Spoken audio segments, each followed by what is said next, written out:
प्रश्न है, निज आत्मा, परमात्मा, गुरु तीनों एक हैं। आत्मा को मैंने देखा नहीं प्रभु, तो ये माया से डूबी हुई है, इसको हम किस तरह से पहचानें और अपने गुरु से मिलाएं? देखो गोविंद जी, आत्मा परमात्मा का अंश है। परमात्मा पूर्ण अंश है, ये उसका एक छोटा अंश है, पर है परमात्मा का ही अंश है, परमात्मा स्वरूप ही है। भूमि पर ढाबर पानी और जिम जीव माया निपटानी। जैसे जन्म लेता है वो माया फंस जाता है, माया उसे जकड़ लेती है, तुक्ष जीव कहलाता है।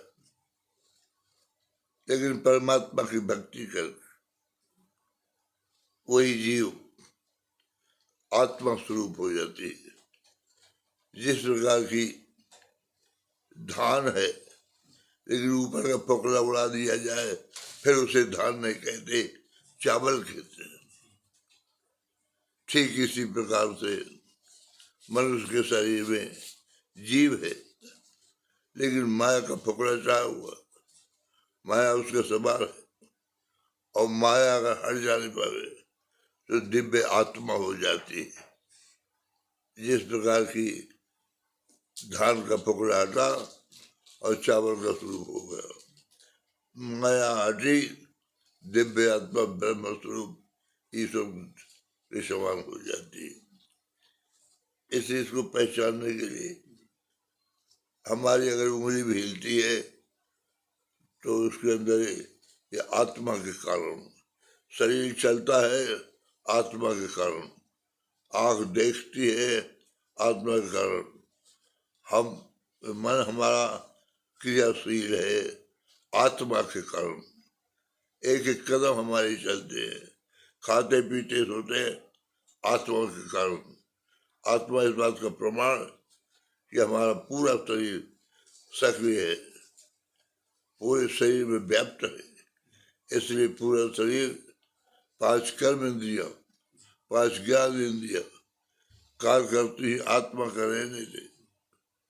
जितने भी क्रियाशील है शरीर आत्मा के रहने से, ये प्रमाण की आत्मा है। और जब तक आत्मा रहती है तब तक शरीर रहता है।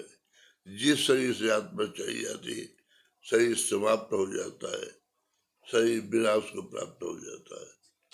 तो आत्मा का रहने से प्रमाण है कि चलता फिरता सोता खाता पीता जो कर्म जितना भी कर रहा है आत्मा के रहने से कर रहा है। ये आत्मा का प्रमाण, प्रत्यक्ष प्रमाण है, ये आत्मा है। और आत्मा होने से चेतन है हम, परम चेतन की एक चेतना हमारे शरीर में होने से हम चेतन प्राणी कहलाते हैं। और चेतन प्राणी को चाहिए कि परम चेतना की ओर बढ़ जाए। तो इसलिए ईश्वर की भक्ति करके जब तक इस शरीर में आत्मा है तो आत्मा को परमात्मा से मिलाया जा सकता है।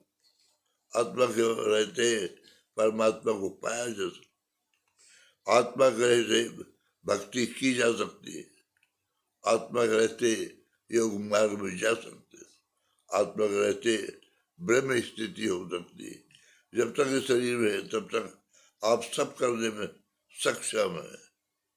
आत्मा का प्रमाण स्वयं है कि शरीर जो सक्रिय है आत्मा के कारण है। एक एक अंग जो चल रहे हैं आत्मा के रहने से, ये आपको पहचानना चाहिए कि हमारे अंदर आत्मा है, इसलिए हम सक्रिय।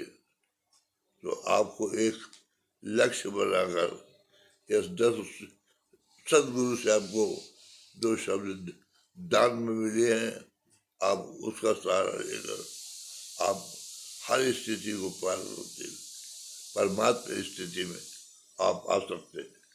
इसलिए आप निरंतर गुरु के बताए हुए मार्ग पर चलते रहिए, सब आनंद बनवाता।